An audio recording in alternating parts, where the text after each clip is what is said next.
Luna is a woman from Denmark who was born and raised in a family that had no knowledge of Islam at all. In her neighborhood, Islam was often seen as a foreign religion and even full of negative stereotypes. Like most people in the West, she grew up with the understanding that Islam is a strict religion with many rules. However, life often brings unexpected surprises. Luna's journey to discovering Islam did not begin with books or religious lectures, but with something simpler: observing the Muslims around her. Luna first began to notice the differences in the way her Muslim friends lived. She observed how they carried themselves with calmness and patience. What surprised her the most was that they never spoke ill of other religions, even when people around them often criticized or belittled other beliefs. One day, Luna asked one of her friends, "Why do you never speak badly about other religions? Don't you also believe that your religion is the most true?" Her friend smiled and replied, "Islam teaches us to respect all beliefs. We believe that everyone has their own path in seeking God, and it is not our place to belittle them."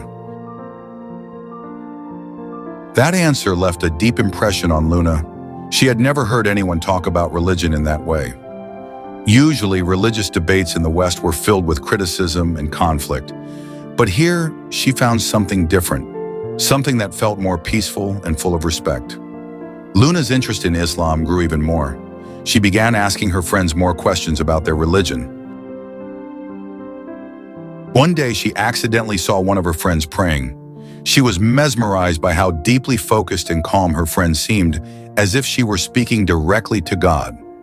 Curious, Luna asked, "What do you feel when you pray?" Her friend gently replied, "I feel at peace. I feel close to God, as if all my worries and problems disappear for a moment." Luna fell silent. She tried to imagine what it would be like to have that kind of relationship with God, a relationship filled with tranquility, not fear or obligation. From there, she began reading more about Islam. She learned about prayer, fasting, and other Islamic teachings. She also came across inspiring stories of people who had found peace in Islam. However, the more she learned, the more she faced a big question. Do I really want to become a Muslim? Although her heart was beginning to be drawn to Islam, Luna couldn't simply ignore the fear inside her. How would her family react? What about her non-Muslim friends? Was she ready to live a life with an identity different from most of the people around her? She struggled with these questions for months. She tried to find reasons not to move forward, but the more she tried to avoid it, the more she felt that her heart had already found its answer. One night, she sat alone in her room reflecting. She realized that all this time, she had been searching for something that could bring peace and meaning to her life. And now, after discovering Islam, she felt as though she had found what she had been searching for all along. With a racing heart, she finally decided, "I want to become a Muslim." When the day came, Luna felt a mix of nervousness and happiness. She went to a mosque, accompanied by some of her Muslim friends. With a slightly trembling voice, she recited the Shahada. "I bear witness that there is no God but Allah, and I bear witness that Muhammad is the messenger of Allah." As those words left her mouth, she felt something extraordinary, a peace she had never felt before. Her tears fell, not out of sadness, but because of the deep happiness within her. She knew that her life would change after this. She would face challenges, possibly lose some friends, and maybe even face rejection from her family. But she also knew one thing. She had found the truth she had been searching for all along. As she had expected, Luna's decision to become Muslim was not easily accepted by everyone around her. Some of her friends and family were shocked, and some even tried to persuade her to change her mind. "Why did you choose Islam? Isn't it a religion full of rules?" Luna smiled and replied, "It is precisely because of the rules that I feel more at peace. Islam teaches me to live better, to be more disciplined, and to value time more." Although not everyone could accept her decision, Luna never regretted it. She continued to learn, to delve deeper into Islam, and she fell more in love with the religion that had now become a part of her life. Now, Luna often shares her story with others. She wants to show that Islam is not a religion that restricts, but a religion full of love, peace, and meaning. She wants to prove that anyone can find Islam, even in the most unexpected places. For her, the journey to Islam is not the end, but the beginning of a deeper spiritual adventure. Luna's story is proof that guidance can come from anywhere, even from small things like seeing someone pray or hearing calming words. She didn't search for Islam, but Islam found her. And when her heart opened to accept the truth, she knew that she had found her true spiritual home. Her journey was filled with challenges, but also with happiness. And most importantly, she had found the peace she had been searching for all along.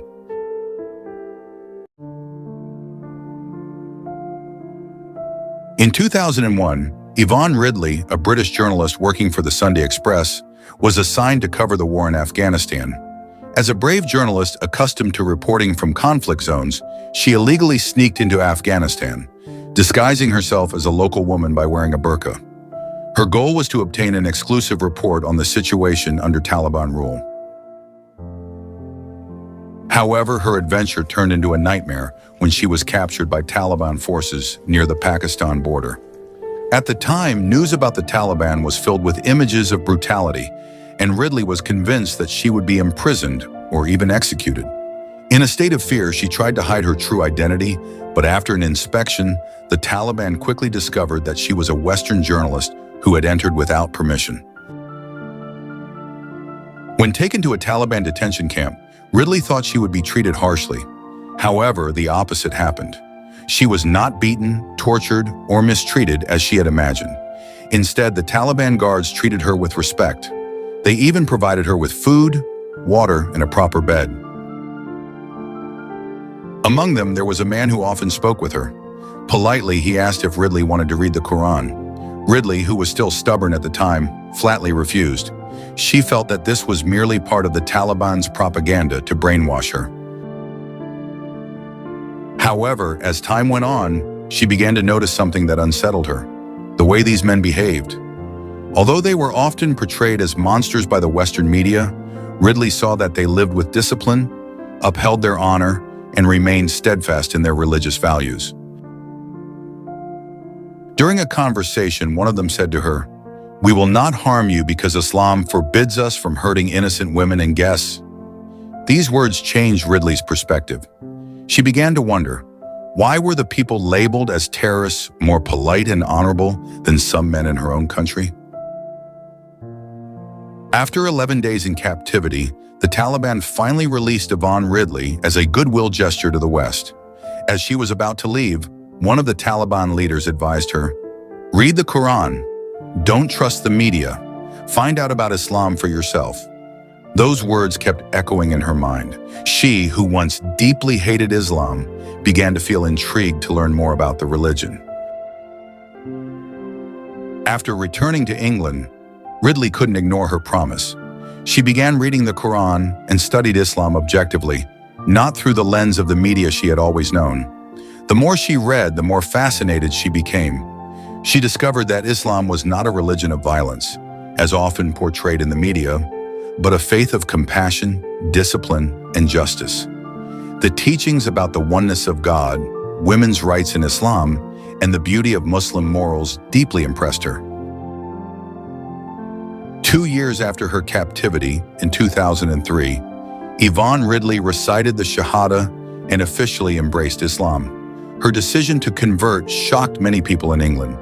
As a journalist, she was known for being outspoken and courageous in criticizing injustice.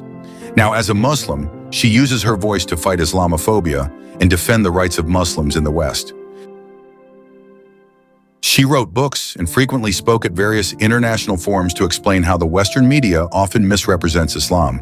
She was also active in politics, criticizing the foreign policies of Western countries towards the Muslim world.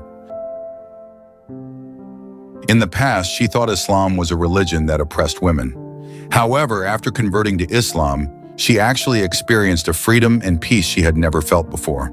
People thought that after I converted to Islam, I would become an oppressed woman. On the contrary, I feel freer than ever, she said in an interview.